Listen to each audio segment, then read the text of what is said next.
আসসালামু আলাইকুম, আশা করি সবাই ভালো আছেন। আজকে বড় একটা বোয়াল মাছ নিয়ে এসেছি আপনাদের জন্য, রান্না করে দেখাবো। প্রায় 6 কেজি ওজনের বোয়াল মাছটা। তো আমার সাথে আমি রান্না করি, আপনারা দেখতে থাকুন। আর চ্যানেলটা অবশ্যই শেয়ার, কমেন্ট এন্ড সাবস্ক্রাইব করবেন। তাহলে চলুন আমার সাথে।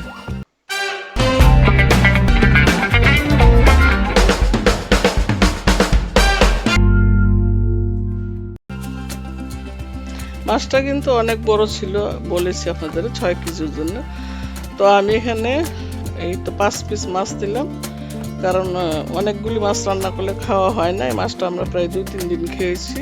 তো আজকে আমি 5 পিস রান্না করে দেখাবো। তো এর মধ্যে বড় 1 পিস নিলাম। তো এইভাবে আপনারা যখন ফ্রিজে মাছ থাকবে সবসময় মনে রাখবেন, বোয়াল মাছ, আইর মাছ, যে কোনো মাছই হোক, একটু মাছে গন্ধ হয়ে যায়। আমি ভিনেগার দিয়ে ভিজিয়ে ধুয়ে নিছি, তারপরও আবার একটু লেবুর রস দিলাম, হলুদ দিলাম, লবণ দিলাম, দিয়ে মাখিয়ে আমি প্রায় 5 মিনিটের মতন রাখবো। মানে আমার ফ্রাই প্যানটা গরম হইতে যতক্ষণ লাগে আর কি। এরকম উল্টিয়ে পাল্টিয়ে হলুদ দিয়ে লবণ দিয়ে আপনারা ভালো করে মেখে নেবেন। আমি যেভাবে মাখতেছি, আমাকে যদি ফলো করেন তাহলে আমার মতন রান্না করবেন, রান্না করে খেয়ে দেখবেন কেমন লাগে। তারপর আমাকে কমেন্ট করেন, অবশ্যই জানাবেন। আমার খুব ভালো লাগে কমেন্ট করে জানাতে। তো এইভাবে আপনারা প্রায় 2 চামচ পরিমাণ তেল আমি দিচ্ছি কড়াইতে, একটু বেশি দিলাম তেলটা, কারণ বড় মাছ ভাজতে গেলে একটু বেশি লাগে। আর বোয়াল মাছে তো কোনো তেল থাকে না, যেহেতু একটু তেল বেশি লাগে। তো এইভাবে মাছটা উল্টিয়ে পাল্টিয়ে আমি ভালো করে ভেজে নিব। আপনারা দেখতে থাকুন। এইভাবে আপনারা উল্টিয়ে পাল্টিয়ে ভেজে নেবেন। মানে এই রান্নাটা খুব যে একটা কঠিন তা না, সহজ রান্না, কিন্তু আমার খুব পছন্দের বোয়াল মাছ। আর আপনাদেরকে আগেও আমি বলেছি যে বড় মাছ হলে আমার খুব উৎসাহ লাগে রান্না করতে।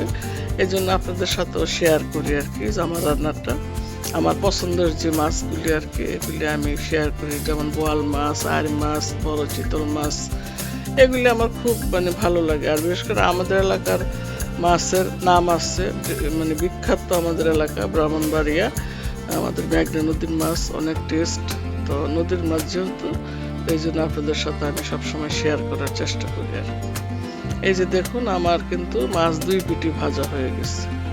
এখন মাছগুলো আমি সুন্দর করে নামিয়ে তারপরে আমি পেঁয়াজ টিয়াজ দিয়ে এটা আমি ভুনা ভুনা করবো আর কি। আজকে মাছটা ভুনা হবে।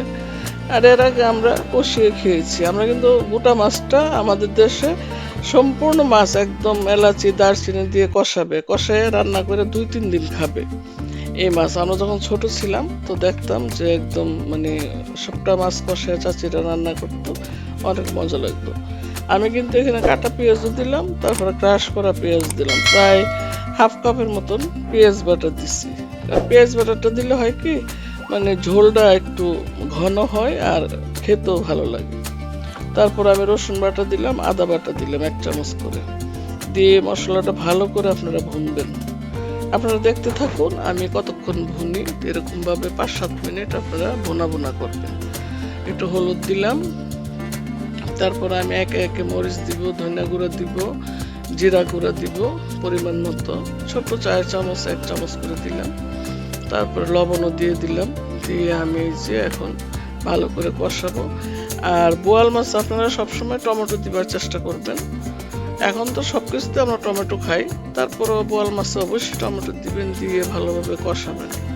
টমেটোর কিন্তু একটা স্বাদ আছে। আর এই সিজনে টমেটো অনেক মজা। শীত সিজনে কিন্তু বোয়াল আর এগুলি খেতে ভালো লাগে, বেশ মজাও লাগে। শীতের সময় রান্না করে মানে পোলাও দিয়ে, ভাত দিয়ে, মানে যে যেটা পছন্দ করে ওইটা দিয়ে খাবেন। আমরা অবশ্যই ভাত দিয়ে খাবো। তো এরকমভাবে ভালোভাবে টমেটো দিয়ে আপনারা কষাবেন। আর বরাবরের মতন আপনাদের বলি আমি, অবশ্যই আপনাদের কমেন্ট কিন্তু আমি বেশি দেখতে পাচ্ছি না। বেশি বেশি কমেন্ট করবেন, লাইক দিবেন, শেয়ার করবেন, তাহলে উৎসাহ লাগে আর কি আমাদের। কারণ আমরা তো কষ্ট করে আপনাদের জন্য এটি তৈরি করি, দেখাই। তো 2 কাপ পরিমাণ আমি পানিও দিয়ে দিলাম। এখন পানি দিয়ে আমি কষাবো মাছটা কষিয়ে যদি দেখি যে আর একটু পানি লাগবে, তাহলে আমি আর একটু পানি দিব। এই মাছগুলি আমি সব দিয়ে আমি ঢেকে দিয়ে প্রায় 10 মিনিটের মতো রান্না করব। ফাঁকে ফাঁকে আমি উল্টিয়ে দেখবো, আপনারাও দেখবেন। তো আমি এই যে মাছগুলি দিয়ে আমি উল্টিয়ে পাল্টিয়ে আমি দিব। মাছ কিন্তু বলক আওয়া শুরু হয়ে গেছে। তো আমি 4-5টা কাঁচামরিচ দিয়ে দিলাম, যেহেতু আমি বলছি যে আমি ঝাল কম খাই, এই জন্য কিন্তু আমি মরিচ কম দিছি। আমার তরকারি প্রায় শেষ হয়ে গেছে রান্না। আমি এখন ধনিয়া পাতা দিয়ে দিলাম।